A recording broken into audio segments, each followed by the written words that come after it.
Well, hello, everyone, and I thank you for listening to Bold Voices. I mean, this is just a place for everyone. It's an equal opportunity place and full of information, things to think about, and lots of shenanigans because we're all about shenanigans over here. So I want to thank everyone for joining. And if you happen to listen to this, which I hope you do, definitely leave us comments. You have questions. We'd be more than happy to give you some feedback and some answers. I want to let everyone here introduce themselves, and then we're going to get this party started. Lissette, you go first.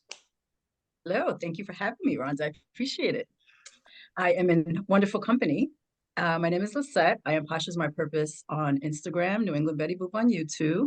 I am currently living in Massachusetts. I'm a mom of three, and I've been married for 32 years, and I am a reseller. I've been a reseller for about 6 years. Yes. Oh my goodness. How about you, Penny? I am a woman of a certain age. I feel it because you said that before. I feel like it's a support group today, so here we are. I am the Posh Penny on Poshmark, Mercari, and eBay. I'm also a wedding officiant, and I'm an author as well, and one of my books is going to be on Audible, actually, probably within the next 2 months. So I'm excited for that, and thank you for having me as well. Certainly, certainly. And Terry.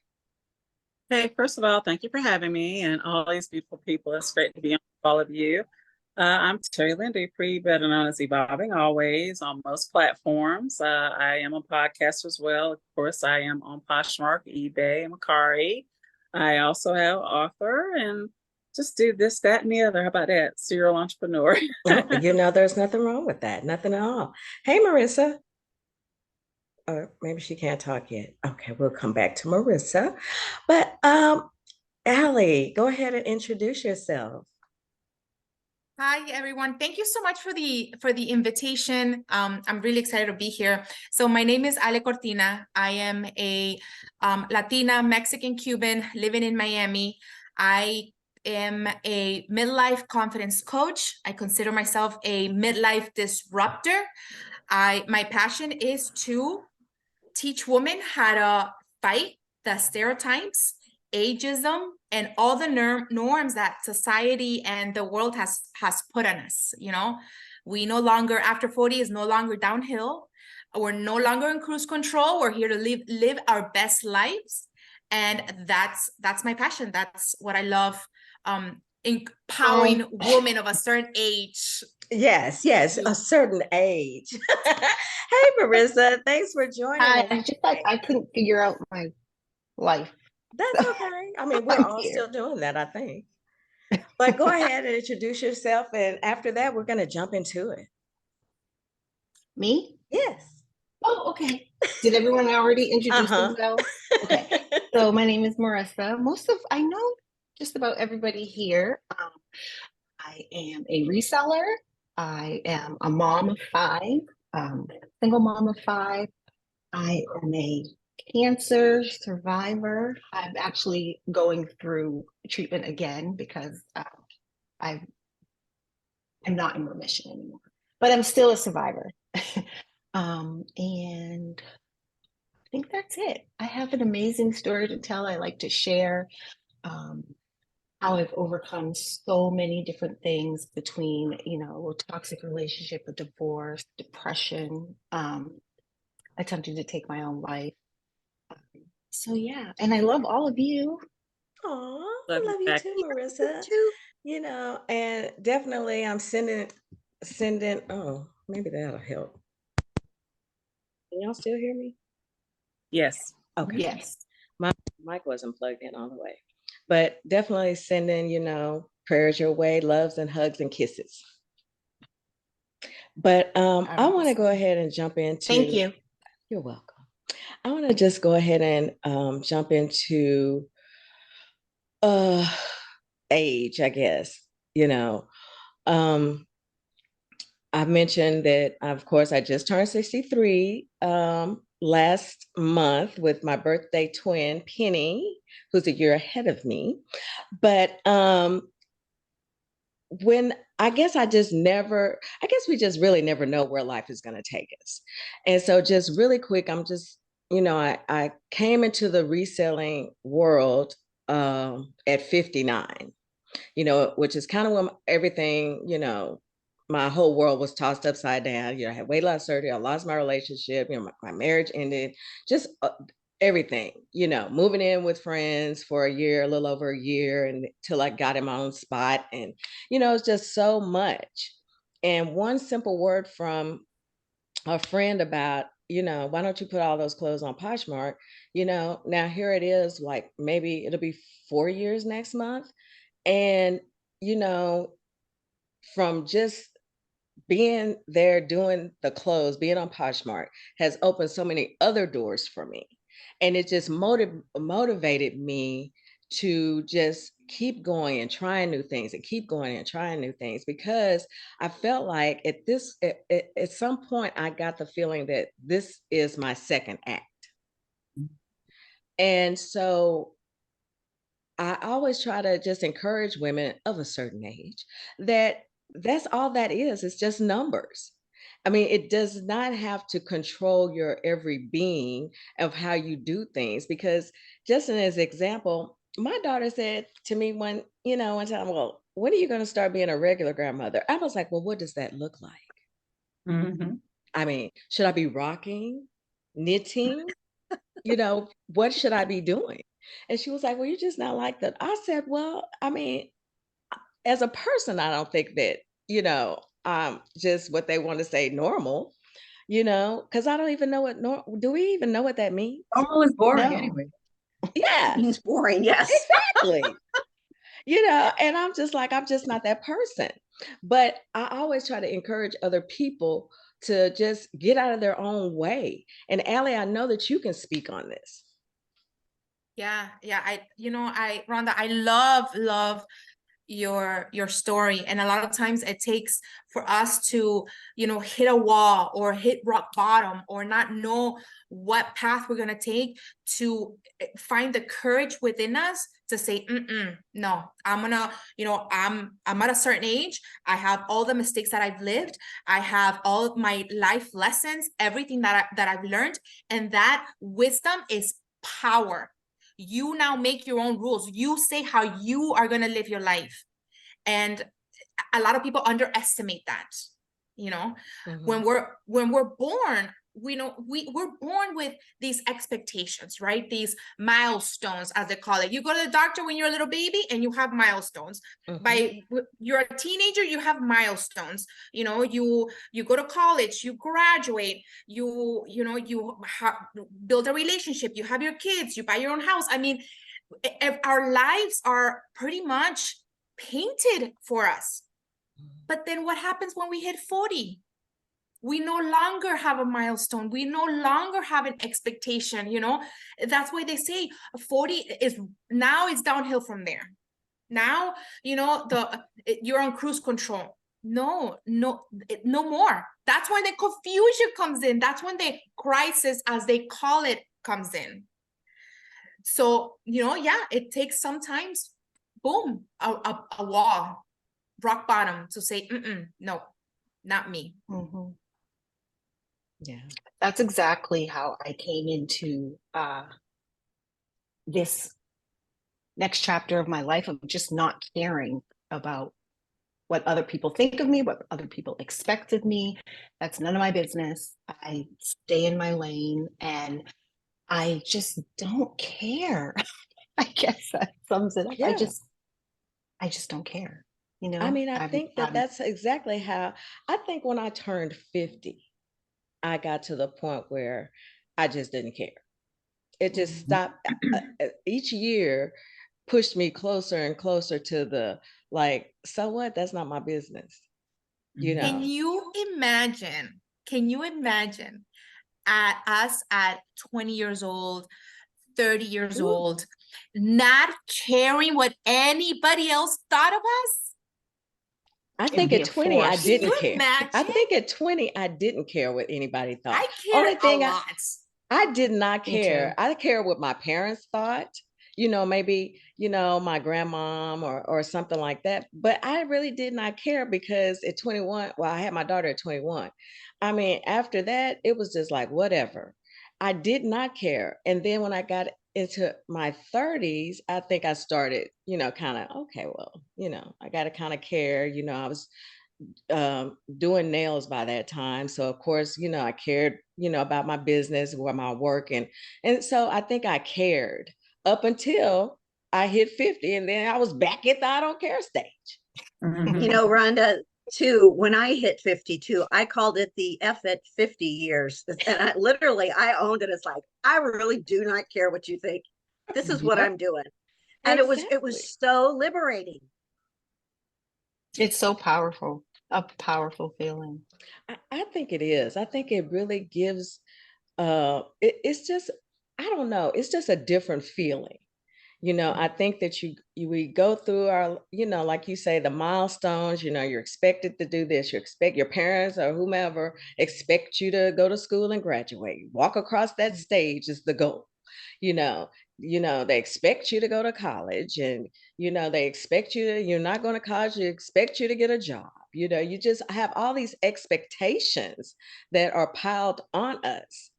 And, at least for me, and I didn't put that kind of pressure on my daughter or my granddaughter to be, exact. I mean, I need you to get a skill. I need you to learn something. But, I didn't apply that type of pressure because I realized that college isn't for everyone. And I didn't even go back to college until later on, and got my associates, my bachelor's, and my master's is on pause right now. But I started working on my master's, so I didn't even do that until later on. But it's just so much that's on us, and when we reach a certain age, I just don't care. I felt like, look, I'm 63. I have earned the right not to care. Mm-hmm. And when we say, when we say that, when we say we don't care, do we really care, or do we care about just like our people that are around us? Those people, do we care about Yes. those people caring about, what do you think, Allie?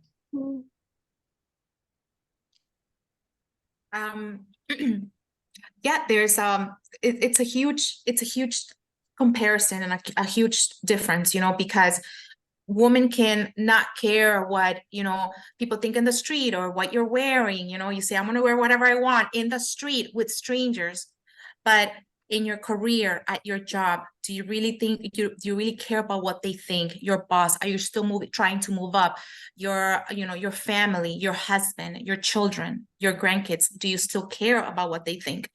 And it doesn't mean that you're gonna say, screw you, I don't care, and I'm gonna live my life, and I'm gonna go in the street, and I'm gonna find myself a 20-year-old. No, that's not what we mean. It means, not following expectations, changing career, finding a new hobby, maybe like you say, when are you gonna act, like a grandma? What does that mean? There's a big difference between not caring and going wild in the street and, not being your normal, grandma or your normal mom or, your normal corporate person in a 9 to 5. Yeah, I mean, I agree. And I want to kind of say this because all of us are resellers. And, reselling can be a lonely business because sometimes it's just us cranking it out every day, every day, every day. And, having, motivating ourselves to even want to make one listing. I speak, and by self, I mean me. Make that one listing, sometimes it's a struggle.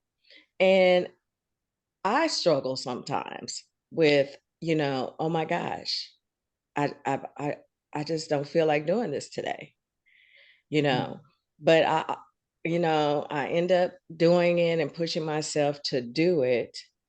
But it's here lately, I think that I've just had some other things going on and it's still just kind of been a struggle for me. But, I think that that's when, my affirmations come in, and when I have to motivate myself, when I have to take a peek at my vision board, to remind myself of why I do what I do. So as far as, giving that motivation, what's your insight on that? That's a really good question. And, as women in midlife, women over 40, women over 50, 60, a lot of times it's really hard to find that motivation, especially when, making money or growing a business, because when you're tired, or your energy overall, your hormones, everything is different, and that little voice starts kicking in your head. I'm about to retire anyways. Why am I doing this? Like, why do I have to go through it, posting another listing when I'm about to retire anything anyways? Like, why? You start asking why. So yes, finding that motivation between it. And let me tell you, I tried Poshmark once, and people think that it's like a get rich overnight thing. You're gonna post and people are gonna buy and they're gonna fight for your skirt. It's not like that. Like, just doing one post takes a while. It takes a lot of dedication and motivation, and it does. It takes a huge why. Why are you doing this at our age? Why? So, it takes a lot of self-care. I always say aging has to be confidence-led, and the only way you're going to be able to build that confidence is by taking care of yourself, that self-care, getting enough sleep, eating, nutritious foods that are no sugar, just foods that are going to help you have that energy to say, okay, today I have the energy to put 20 listings on Poshmark and I feel unstoppable and nothing's going to stop me. Child, if I put 20 listings on Poshmark today, I'm done for the week.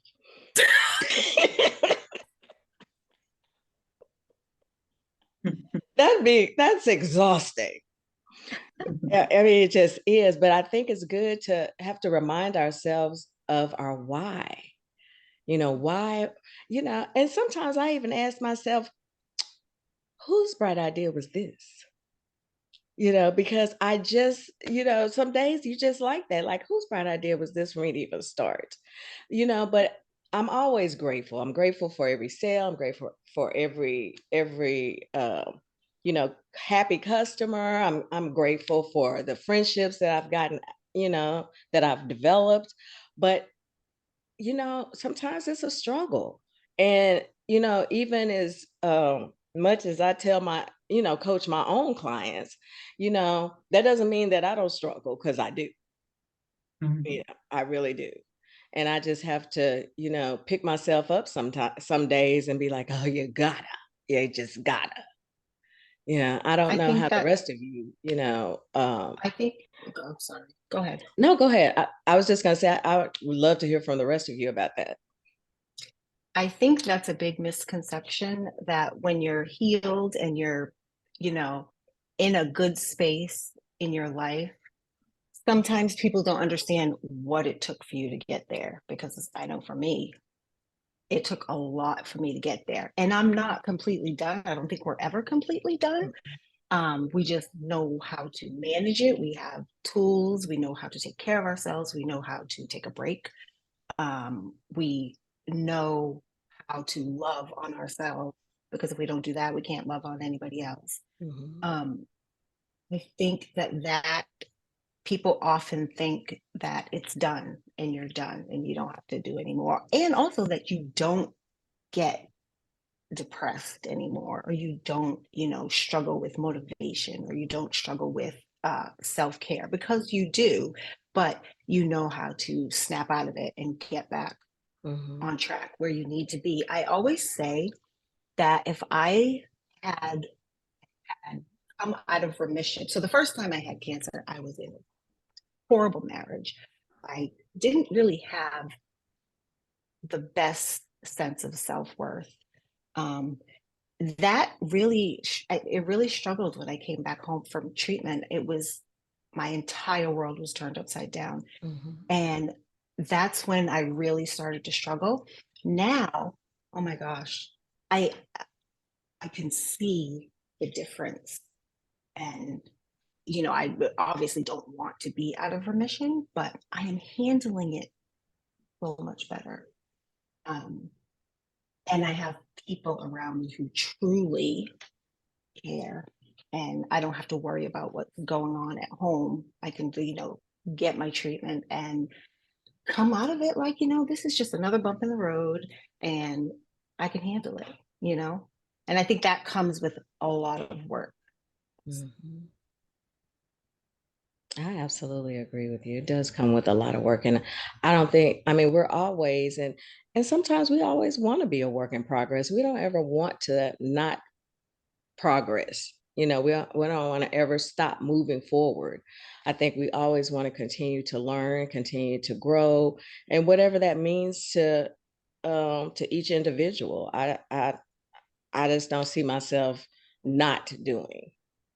Yeah. But sometimes it's a struggle for me to do. Lizette, what about Marisa, you?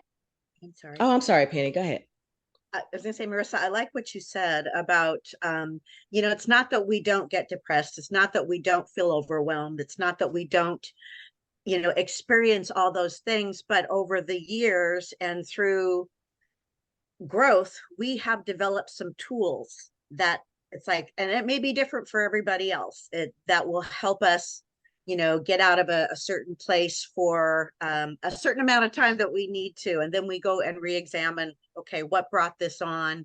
How can I don't want to say get out of this. How can I move through this? The best way out is always through. I think Carl Jung said that. And it's true. You need to move through something. But the tools that we have, I think, could be very different for everybody. And I know I was on, Terrylynn, I think it was on Clubhouse a couple of weeks ago, and we were talking about how do you make a shift when you go back there? How do you make a shift? And one of the really silly things that I do is I start singing Pharrell's song, because I'm happy. And you sit there and you have a little dance party on your own, and it helps you get back up there. And then your mind starts tracking the things that you're grateful for. What are you going to be doing? This type of thing, and helps remotivate you, to be back on track. But it doesn't mean we don't get there. Mm-hmm. So I also think I know that I would self-sabotage, but I didn't even realize that I was self-sabotaging. I would not deal with the feelings, not sit with the feelings, drink or, indulge in things that aren't going to get me through it. It's just going to compound, my problems. So I think as I've grown, I've learned that you really have to sit with how you're feeling in order to get through it. Can't mask it with shopping or drinking or whatever it is that your vice is. I have learned that very hard. Yeah. And that is so true. I mean, I just said this the other day to someone. I'm like, sometimes, you just got to sit in your feelings. You got to feel all the feels. They're going through a divorce. So I'm like, you're going to go through the happy, the mad, the angry, the crying, the cussing. You're going to go through all of that, but go ahead and feel all of that, because you need to feel all of that, because one day you're going to wake up and you're going to be like, oh, I'm good. I'm good. It takes time, and you'll be good, but you'll be better as you start, working through it and going through it. And it's just so important to feel all the feels, because I tell you, I felt every emotion under the sun, went back around and felt it probably 2 or 3 times before I woke up one morning. I was like, whew, I felt like a weight had been lifted off me.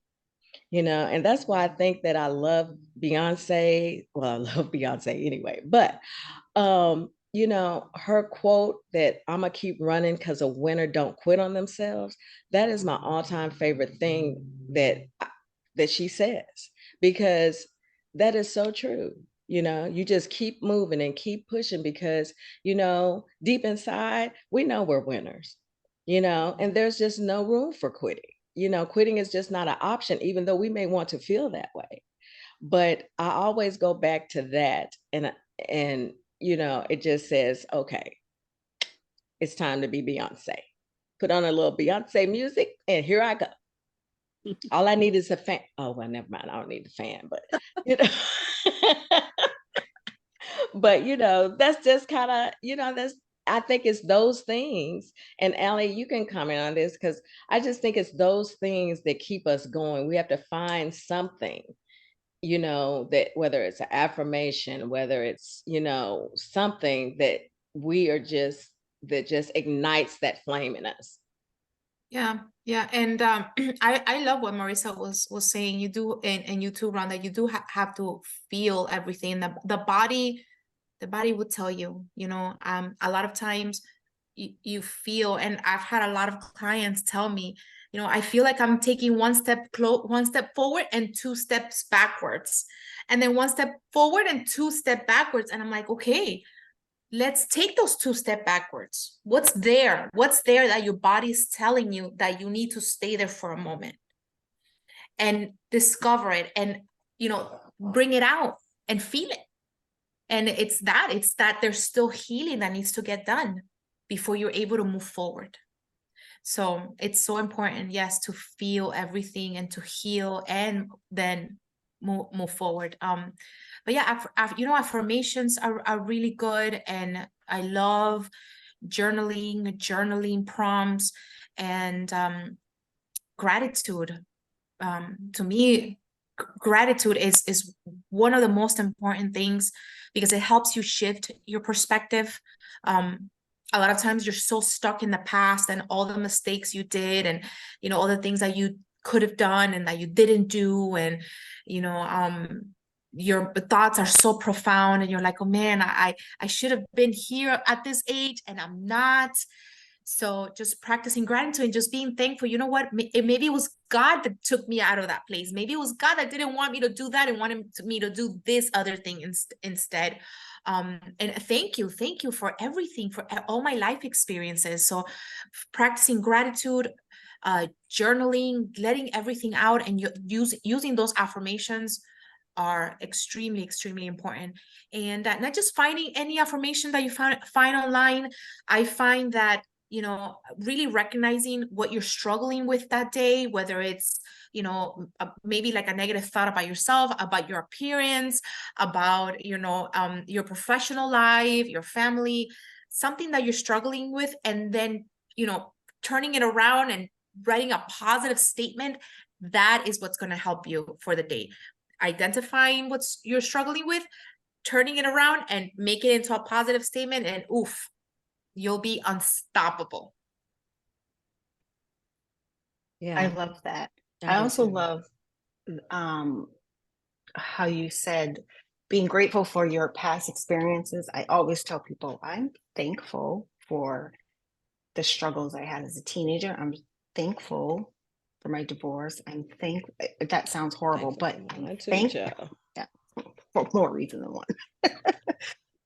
I'm thankful for cancer. Like because those things shaped who I am, and I've learned from every single one of them. You know, sometimes I learned the hard way, but eventually I figured it out, and I learned from those. And I don't think I'd be the person I am now if I hadn't had those experiences. Yeah, I think too that, you know, when we get certain life experiences, I feel like it's being put in front of us for a reason, to learn something. And even when we think we have it down, it's like, okay, I understand where that was coming from.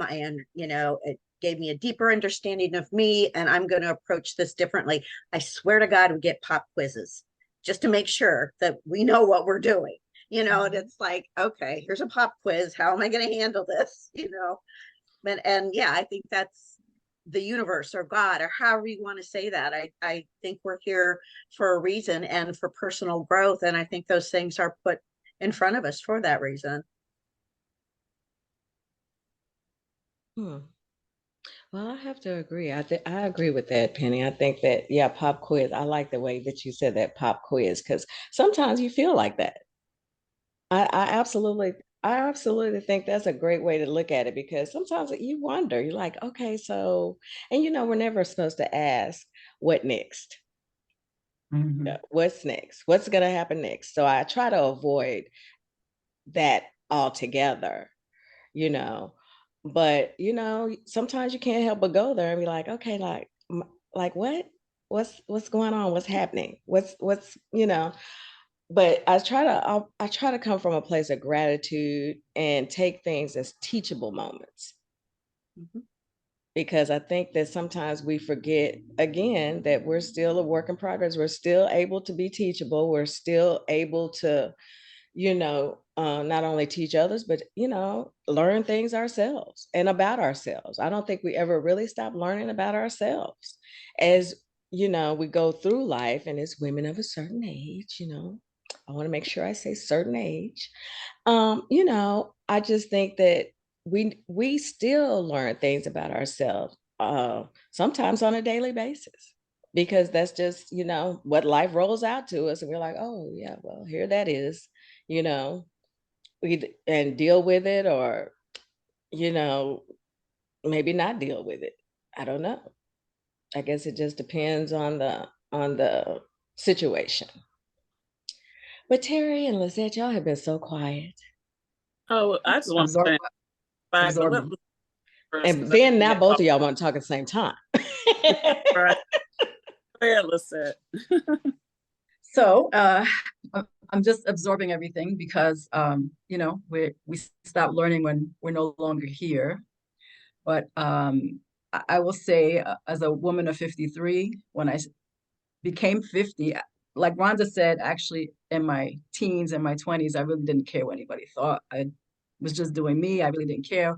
And I had my daughter at 26, and your priorities change, your perceptions change, the, you know, the impositions of life change. So it makes you very aware of everything, obviously, that's going around you, raising your children and doing these things. And you feel the need to compete in a way, not necessarily like verbatim, but to to meet those statuses and to meet those expectations. And you start caring what people think of you, because now you have these people that you made and they're a reflection of you. So what will the world think if, you know, if they're rude, or if they're, you know, not raised a certain way, and things like that. And after the third child, I was like, well, hell with that, because whatever, you know, it is what it is. Actually, after the second one, I'll say. So my youngest, he just turned 16. So I have a 27-year-old, a 24-year-old, and a 16-year-old.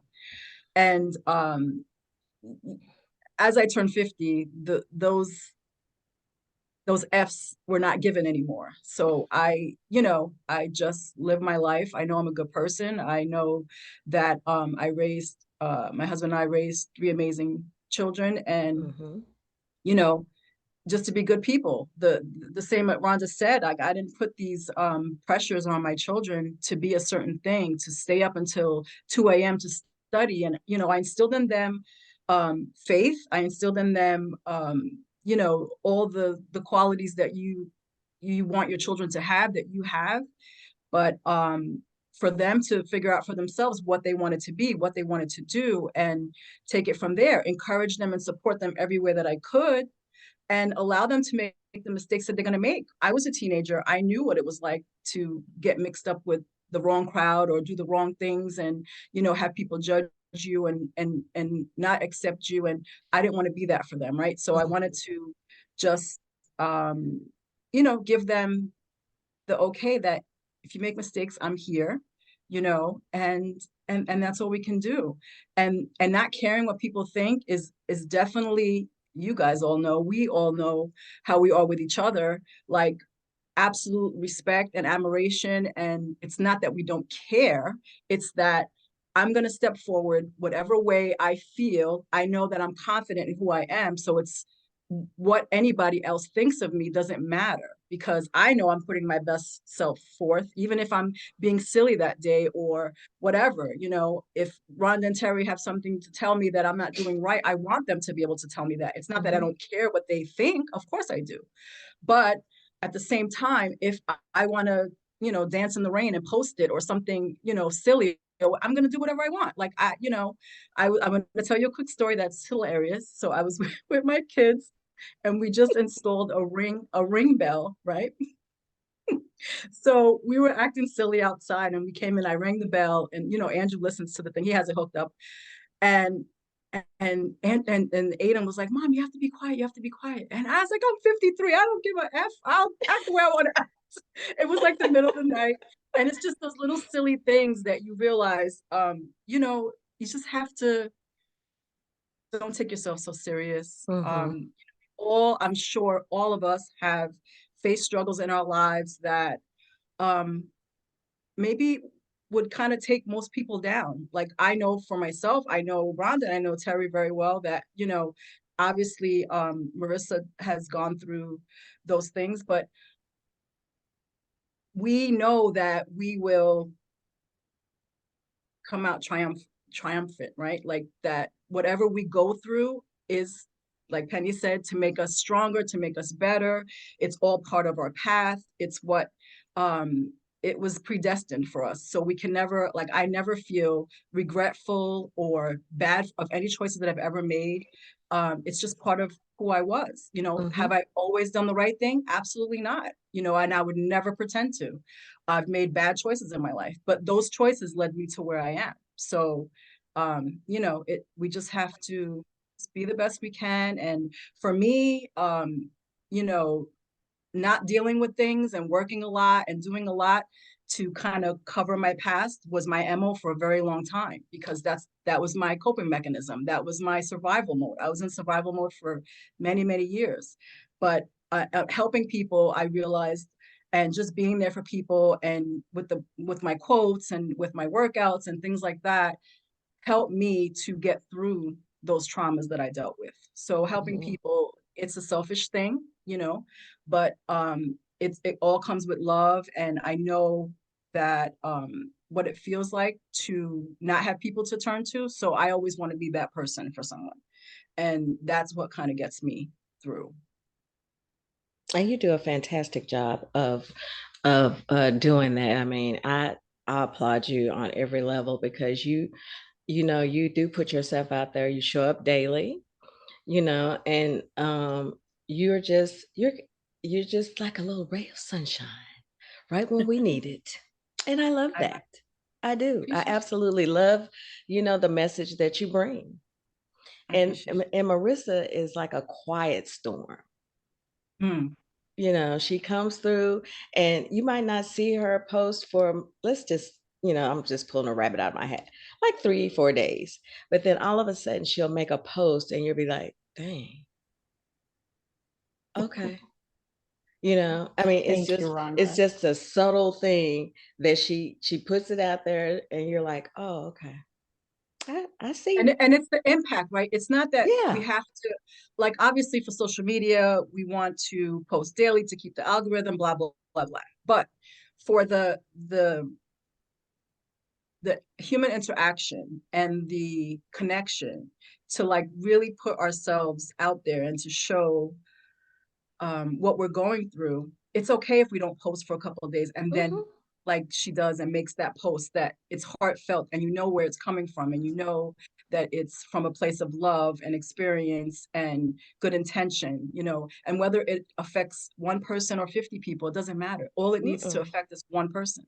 Yeah. Even That's if it's it. just yourself, even if it's just yourself Yeah. letting it out, because once you're writing it and you're saying it and you're letting it out, it's freeing into the universe, and it's coming off of your shoulders, it's coming Mhm. off of your heart, and Exactly. I mean, which A is lot of like, times oh, go ahead, Rhonda. well, I just want to say this real quick, because as you all know, y'all know how I start my reels off, is like, I don't know who needs to hear this. Well, most of the time I need to hear it. Mhm, Yes. Most of the time I need to hear it, and I'm just sharing it with you in case you need to hear it. But most of the time it's me. I'm it. I'm the one who needs to hear it. But I mean, and it's just things that weigh on me, or things that are conversations I've had that have made me think about certain things, or maybe something that I personally may be going through. But I know, just like I tell everyone, when you share your story, you don't know who needs to hear it, but please believe that somebody needs to hear it. And it makes me feel good when people share my stories, or share my reels and their stories. People DM me and say, I needed to hear that. Thank you. I appreciate you for always having a good word. And I'm just like, girl, you just don't know that it was just in my spirit that day. It was something I was going through, or it was something that I read, or something that a conversation I had that touched me. And that's just how my reels come to me. But I think that as long as we can share or put something out there that means something, that's meaningful and purposeful, more so than anything, and at times most times we're coming from a place of gratitude, because I might be saying who needs to hear it. It might be something I'm going through, it might not, but whoever needs to hear it is grateful for the message. Yeah. I always say that a lot when I'm giving advice or I'm talking about some thing, trying to help people, I always say that now this isn't coming from a place of I know everything and I'm healed and I'm, the know-it-all. I need to hear it. Usually it's because I need to hear what I'm saying or what I'm telling. Absolutely. Someone. Absolutely. And that's how I feel. I feel like, well, now my post yesterday came from a whole different conversation, because why concern yourself with things that you're not responsible for? And that came out of a conversation with someone else about someone beating up somebody because, they're not divulging information, telling them how to run this and how they should do this and all. Stop, and I just, that's where that came from. And again, a lot of things just come from, experiences. But I want to give Terry a moment. Hey, we've got some great women. Terry got her journal in her hand moving a lot over there. I don't know. Okay. She was like, okay, wait, this is good. This is good. Yeah, I didn't want to cut anybody off, because that's one thing I hate, is when people cut me off. So I try to not make sure I don't do it, and if I do apologize. Yeah, being in corporate America for 20 plus years, and having a lot of times I was in I guess, a male centric type environment, age came into play. So like when I was in corporate America, I never even told anybody how old I was. And, and it wasn't because I was ashamed of my age. I was never ashamed of my age. I never had a problem with my age. It's just that I knew that women were judged differently than men were. So I never divulged my age. People ask me about, yeah, I don't share my age, and they'll just look at me. They're like really expecting me to tell them. I'm like, no, I don't do that. And then I keep on talking. And I did that for a long time.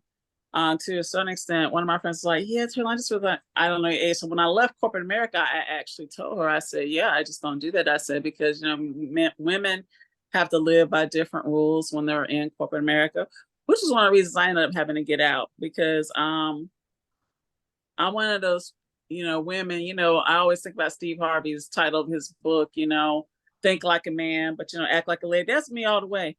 I always could think like men. I knew what they thought. I knew how they worked. I could really match up to them, which irked them. And of course, I was considered the but then they couldn't do nothing with me because I didn't back down. But I didn't want to be living that way, because I'm like, that's toxic in a sense, and I shouldn't have to live that way. And I was like, and if I was a man, it wouldn't even be complicated like that. I'd be one of the guys. I'd be cool, But women have, a different role we have to play. And even now it's still the case. It was interesting. I was watching Barbie, and my son actually watched it with me. My son, he's such a sharp and intuitive person. And he was like, man, this is like really a deep movie. I said, it really was. I said, especially when they started talking about women and how they're supposed to be pretty no matter what, be a little girl, be this, be that, look good all the time, this, that, and the other. Like all the lists that she was saying, I said, yeah, that's still today. That's still today. Women are still judged by how they look today. They'll talk more about how a woman looks than the things that she does. The thing she can do, like so many wonderful things, but you'll have people have long conversations about how she looks. And that's the world that we still live in, unfortunately. And I just think that, we're constantly fighting for women's rights on so many levels about so many things. And, the older I get, I think it's going to get better, but it's actually not. It's almost getting worse. And so I'm like, what does this look like? And I had a conversation with my husband the other day. It was really kind of funny. I said, if reincarnation was really a thing, I said, even though I love being a woman, and I do, I am glad I'm a woman. I'm grateful that I'm a woman. I said, but reincarnation was a thing. I said, I would come back as a man. I would come back as I always say, I think I was a man in my other life. Yeah, I said I would come back as a man and really show them how it should be done. That's really why I would come. But anyway, to say all of that, we're women of certain ages, but really women of all ages go through so many different things. Honestly, we do. When you're young, you go through a lot of mess. You're not taken seriously, especially if you're cute. You're not taken seriously. You can be smart, but you're not taken seriously. It just goes on. And then as you get older, it's like, you got to guard yourself because you're dealing with ageism, where you're going to be considered too old for something a male counterpart would not. I mean, just look at, for example, when you go on TV and stuff, how many roles that middle-aged to older men are constantly getting all the time. And women that are middle-aged and older are like fighting for roles. I'm just using that as an example. So, ageism is real. We just got to, go by our own, take our own playbook. That's one reason why I love being an entrepreneur. I love, because I'm like, I'm going to do things the way I want to do it. I don't care if you don't like my age. I don't care if you don't like the way I look. I don't care about any of those things. I think that's where we come when y'all was talking about you don't care. I don't care anymore. If you don't like the way I look, I don't care. I'm going to do what I'm going to do. Yes, I'm going to be like this. I'm going to be like this because I'm running my own business. I'm going to make my business an empire one way or the other. And I'm not even concerned myself how old that I'm going to be to get there, and we got to constantly be growing. I think, I think Lissette said something about that. I like the way she had positioned that earlier. But yeah, we have to constantly be in a level of learning, because if we don't, it's going to really affect ourselves. So we have to constantly make sure that we're learning and growing and doing things for ourselves physically and mentally, even when we don't feel like it. Even when we don't feel like it, we got to keep making sure that we nourish ourselves and mentally, physically, spiritually, all of those things, ongoing, and just don't stop. We're not going to quit. Like you were saying with Beyonce. Yeah, we are definitely not going to quit on ourselves. We're not going to do it. No. Stay in the game. We could be those 7-year-old women dancing and the 8 working out. Like some of them be, I can see Lissette right now, her 80s and 90s working it out. Until my last breath. Got this, ladies. That's what I got to say. Oh, well, I know that so many of us are focused on self-care, self-talk. And I do want to hear, maybe like your favorite ways to do that. But Allie, what is your take? About all of that? Self-care, self-talk, self-love. Well, listen, Terrylynn was blowing my mind. Okay. She said so many powerful things. And before we go to the self-care, something that she said that I'm very passionate about, it's the beauty community. The beauty community.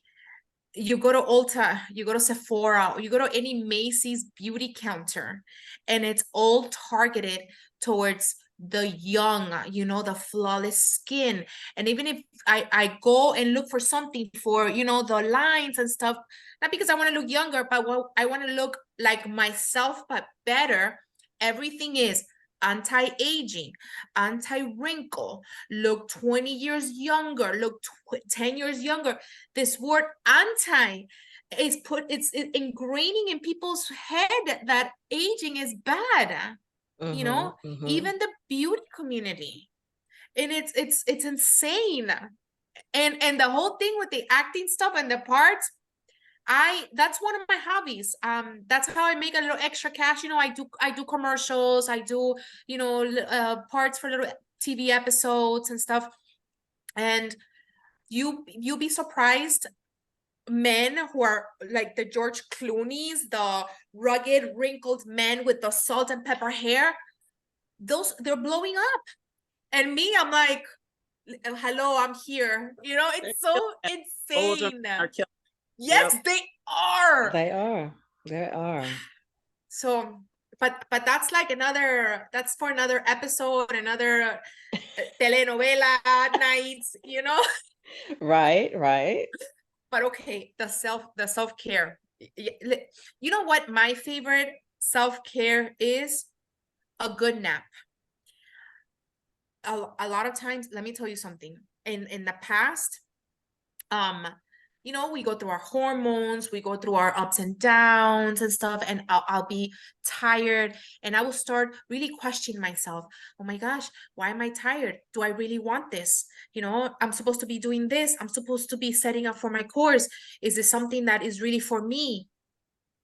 And then I will go take a 20-minute nap, not 20 hour, 20-minute nap. And I will wake up like a brand new woman, ready to tackle anything. You'll be surprised. Listen to your body. You'll be surprised of the power of a little 20-minute cat nap.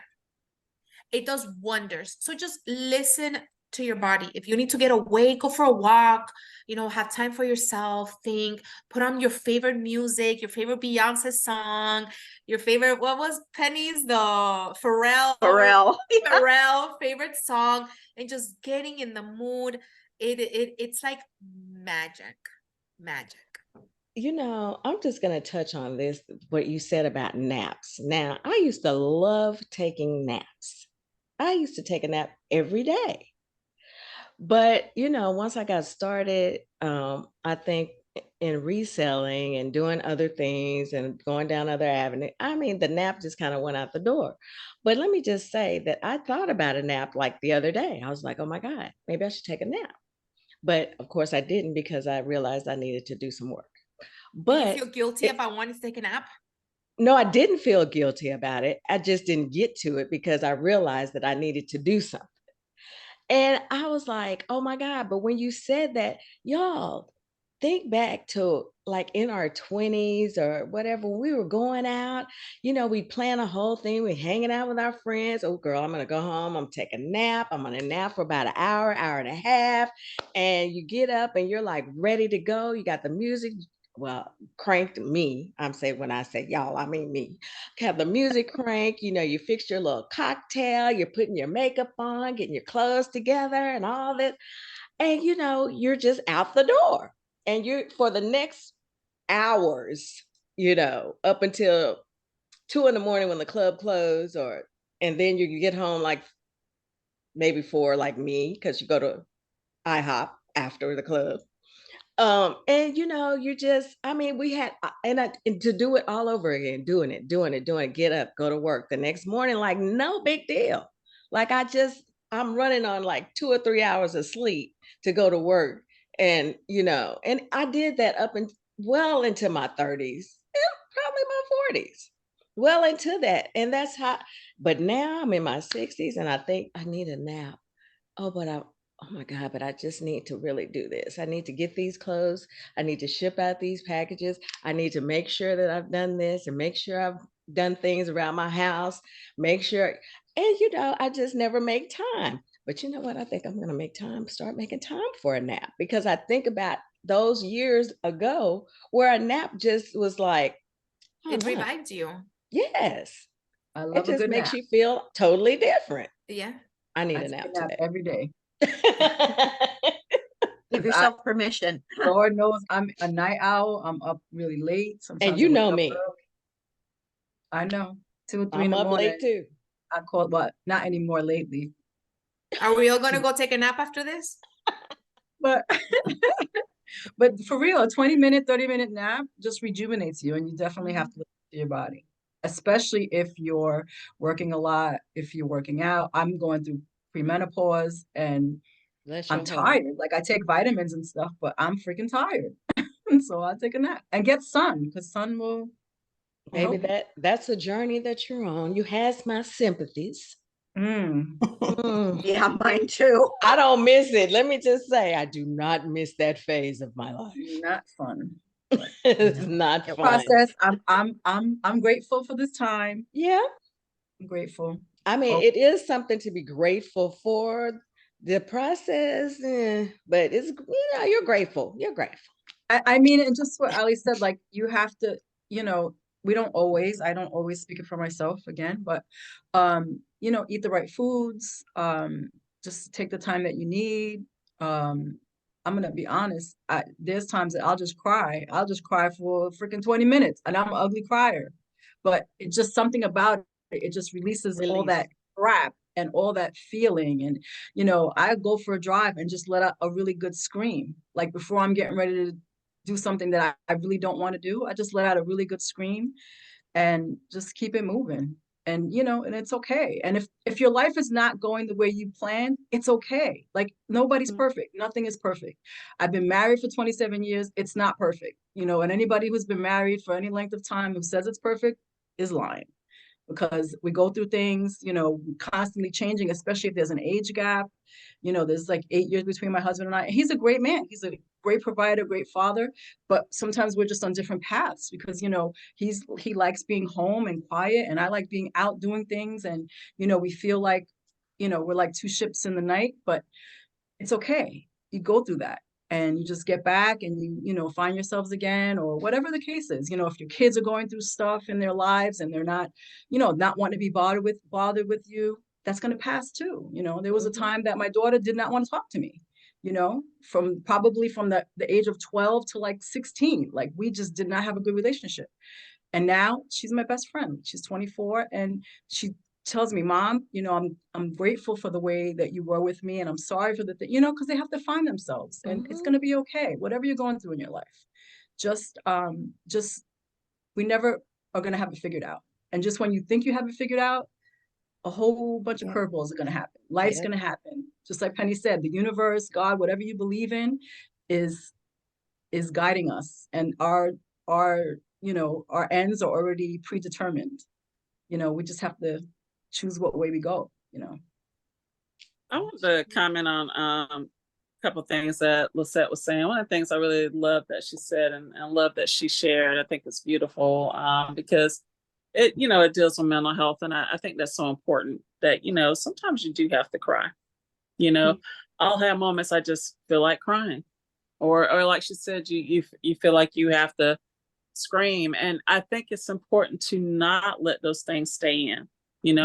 We've been told, to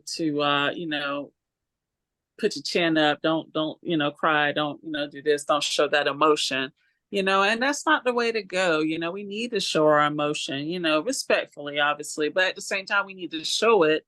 We need to have our emotional moments because they do help us. They help us get to the next level.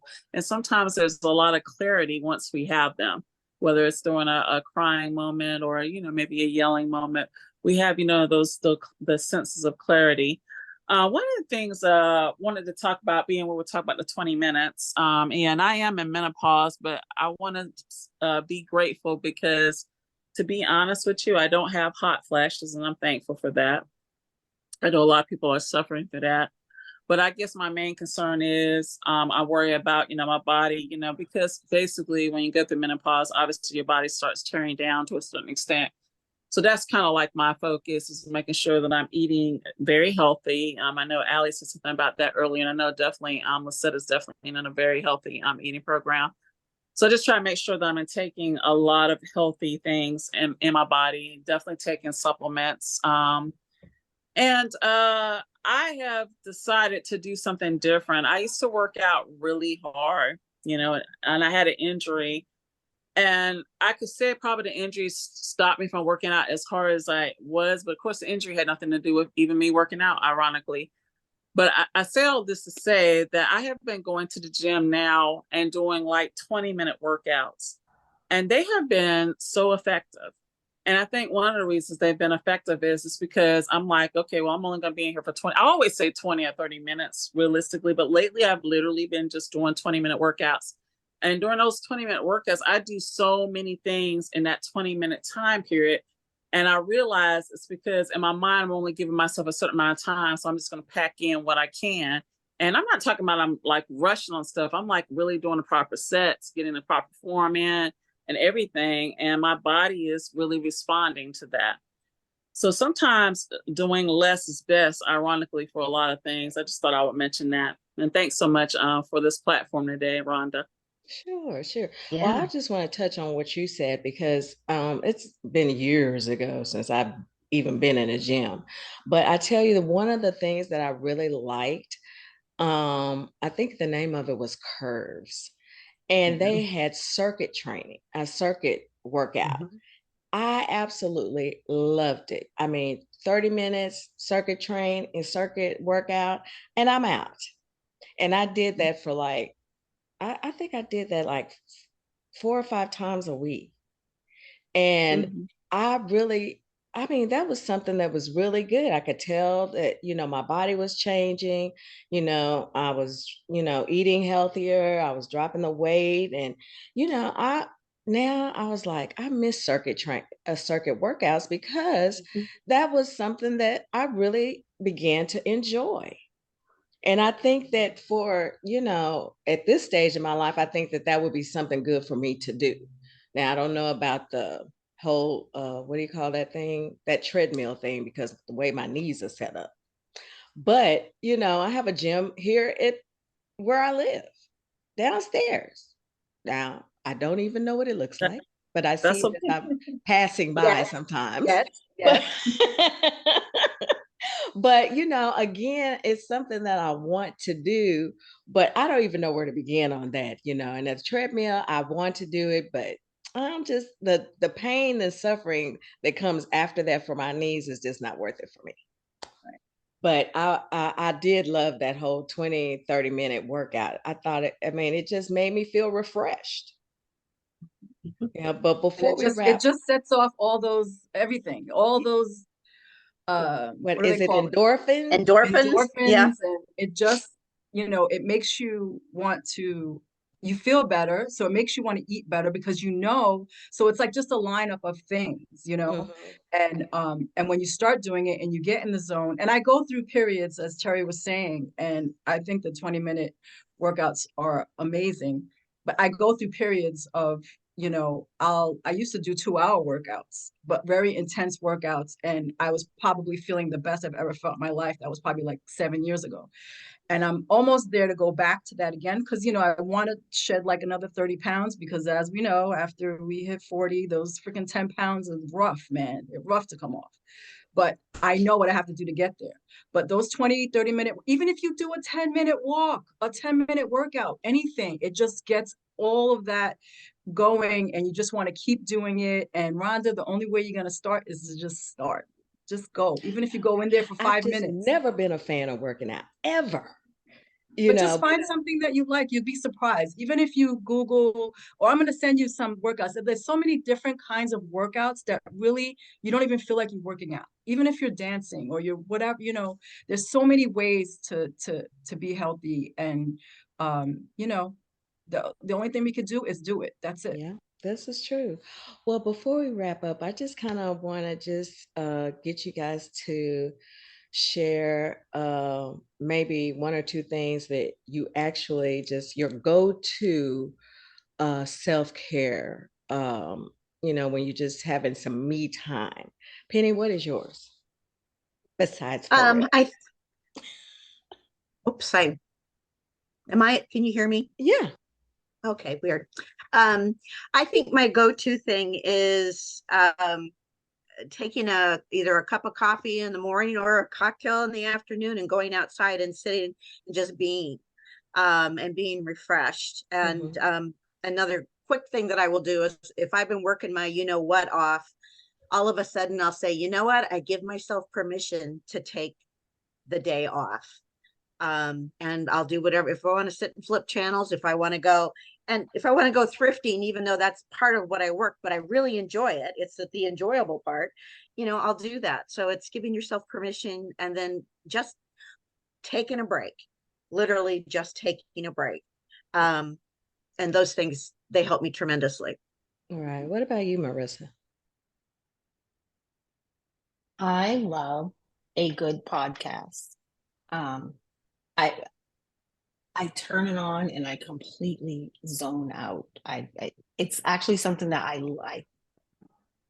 Ironically, the true crime ones, I am a true crime fanatic. But that's my, as crazy as that sounds, but it just puts me in, you know, it's peaceful to me, I guess, because I have my AirPods in and I'm not listening to anything that's going on around me.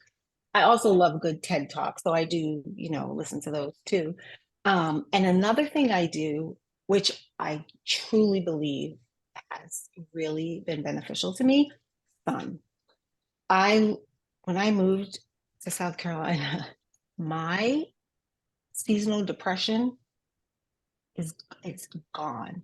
Like because in Maine we have some sun, but it's pretty gloomy and dreary and cloud filled.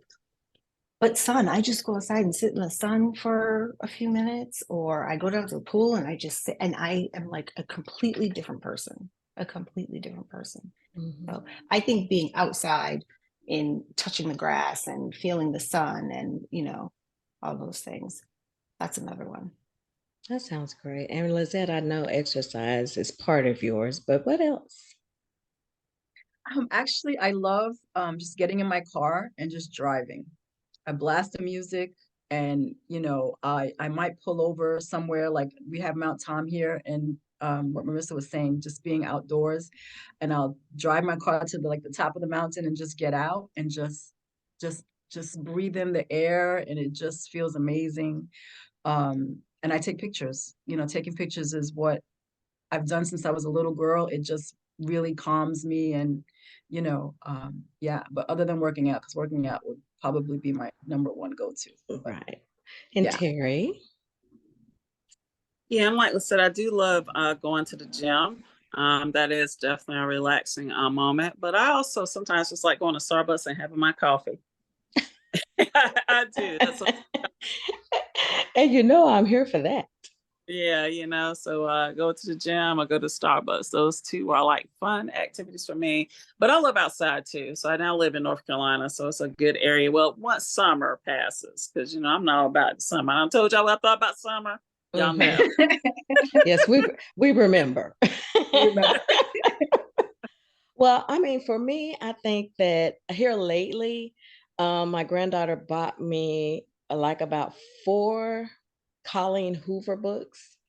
And I finished one the other day over the weekend, and I started another one. And so right now for me, it's just being able to stretch out and just read a good book in the evening. I go outside and I take the book with me and may play some music, maybe not, but just sitting and reading because I enjoy reading. I've always loved to read. And I kind of dropped that along the wayside, but now I'm picking it back up. And she buys a ton of books all the time. So I'm like, well, just bring me all her books that you have and I'll just start reading them because one of them is going to get made into a movie. So I definitely wanted to read it before, but reading has really been something that I've gotten into. And I have those moments where I just want to color. I just want to pull out my crayons, my coloring pencils, whatever, and just sit and just color. That is I love it. That is so peaceful to me to just sit in the still and just color. So that's really one of the two of the number one things that I really enjoy doing. I've always loved to color. I think it's always been calming for me. And which is, of course, reasons that Terry and I have coloring pages in our journals and our affirmation books. It's because we both enjoy that. So I just think that, you know, and anyone who's going to be listening, I think that just find the thing that makes you feel good on the inside, that brings peace into your life. And I think that even means the people that are around you, whether they're on a daily basis or not. I think that, the people that we surround ourselves with it's just so important to, part of our growth. So that's really And I will say this last thing. Sorry, Rhonda. That's okay. To laugh more. Oh So, my God, you yeah. know, we just don't laugh enough. Like just laughing, smiling at someone, even if they have a freaking sourpuss on their face or RBF, whatever you want to call it, just smile anyway. Like smiling is just the cure for everything. I feel Oh, it like, is. you know, And, just and makes you I happy. agree. Laughing, yes, I'm all here for that. Because Yes. I mean, I will bust a gut. Yes. Laughing is my favorite. I will just bust a gut. But Allie, I so appreciate you, being here with us today. But, just take us out on some good tips or advice or whatever it is that, you got for us. Well, thank you so much for the invitation. I had a great time. You lady, I love the energy, between you ladies. I can tell that there's already a connection from the moment that, you turned on your cameras and you started the podcast. I'm like, oh, these ladies know each other from a long time because there's a really good energy here. But you know what? Yeah, just find whatever works for you. And I do want to mention one thing when it comes to like health. I do have a 9 to 5. I work in social services and I work with the elderly community. And every year, as part of the company, we have to take, trainings on like Alzheimer's and how to decrease inflammation. And the number one thing is sugar. If there's going to be one thing that you do for your health is eliminate that sugar. It has shown to increase dementia, increase the chances of Alzheimer's. It is the root cause of all chronic diseases. So if there's going to be one thing that you're going to do for your health, with, even if it's not going to be workout or whatever, because I don't like working out either, just try to start eliminating that sugar. And my favorite supplements that I've been learning about at work: magnesium, turmeric, and omega-3s. Those three, magical combination. They're gonna make you feel so much better from the get-go. So eliminate sugar and take magnesium, turmeric, and omega-3s, and figure out what works for you, ladies. That's the power right there. Oh my gosh, I love it. I love it. And I love each and every one of you for taking out time in your day. I appreciate you so much. And for those who will be watching this this episode or segment, definitely I'll have everyone's information listed, how you can, reach us. And again, if you have any questions, definitely we'd be looking for feedback. We'd appreciate that. And as always, I hope that you have the most amazing day today, and be kind to yourself. Find the thing that makes you feel good and do that on purpose. And until the next time, I love you like I love tacos. I love that, Rhonda. Bye, guys.